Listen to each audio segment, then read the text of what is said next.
The can't-miss prospect in this draft is fill in the blank. Ooh, the can't-miss prospect in this draft? Wow. I really like the Fatanu kid from Washington. I just think his versatility and ease of play makes him a guy, but it's not spectacular. It's an offensive lineman. But that's but I mean, like those are the guys who go to the Hall of Fame and make sure quarterbacks go to Halls of Fame. I just love the way that he plays. What throws me about all of it is, remember Aaron Curry, who's doing a really nice job as a coach in the college level now, doing an excellent job. Every time we talk about the safest pick in the draft, he's going to do this, this, and this. Right. Aaron Curry's name now comes up, and I hate that for him. I think he went 6th the year that he came out, but we always said, it doesn't matter. He may not be a superstar, but he's going to be safe. He's going to play, and it just didn't work out. And it kind of helped me in evaluation because he was an outside linebacker. Outside linebackers that don't rush the passer, yes, I have to tamp the brakes on because rushing the passer is the name of the game. So we had Aaron Curry. Remember Deion Jordan coming out of Oregon? Of course. Much more of a drop linebacker than a rush the passer guy. He went really high. Didn't really work out.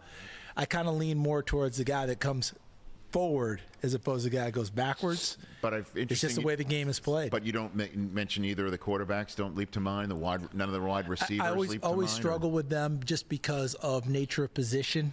Sometimes it takes a while. Alex Smith took a while to find his way. Now the interesting part with your guy, he found his guy, Harbaugh. Right. He found his Bengali later, but your guys already had him, J.J. McCarthy. By the way, I got to sit here and watch him. How impressive is that young man? It's not just because he's a Michigan guy. He's just a wonderful young man. Well, he's very present. You know what I mean? Like he gets it. Very present, and he gets it. Have you heard him anywhere say, talking about it? It was a tough pill to swallow to adjust to Harbaugh. No, that was really interesting. And specifically mentioned the Penn State game that everyone keeps talking about. Well, Chad Robinson was about to do damage, and Sharon Moore had to make and that tells you a little bit about Sharon Moore, who's now going to be your head coach. On the spot, okay, things change, guys. How are we going to win this game today? Yeah. And what's interesting to me about that is the best quarterbacks that ever played, how does my team need me to play for us to win today? Yeah.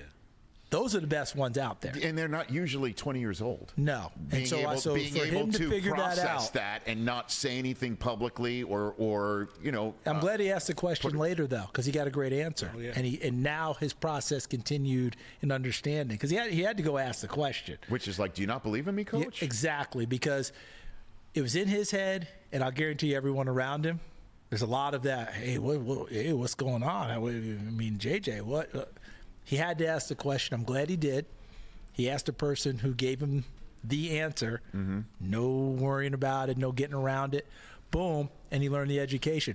Because Patrick Mahomes, last year, he went to Apex Predator as a quarterback in my mind because last year's team was not the swashbuckling Chiefs.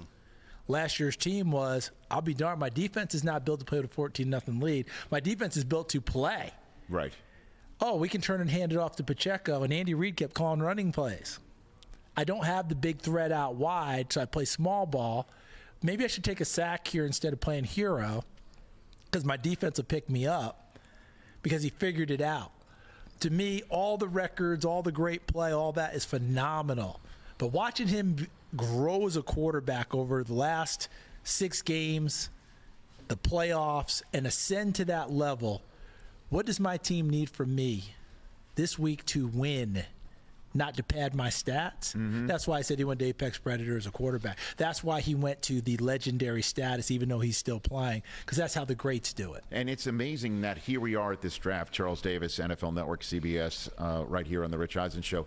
It's amazing we're at this draft, and we're looking at Caleb Williams' wow plays as the next Mahomes, and you just described how Mahomes has taken his game to a whole other level of not either having the guys to give him the wow plays, or swallowing your pride, if that's such a thing, because of the wow plays. We're seeing that. We're also seeing potentially 3 quarterbacks going to start in a row. Last time that happened, 2 of the 3, as of right now, are now on other teams. The 2 taken after them are on other teams. We might see 5 in the first half of a draft anyway in this draft. Also, deep at wide receiver.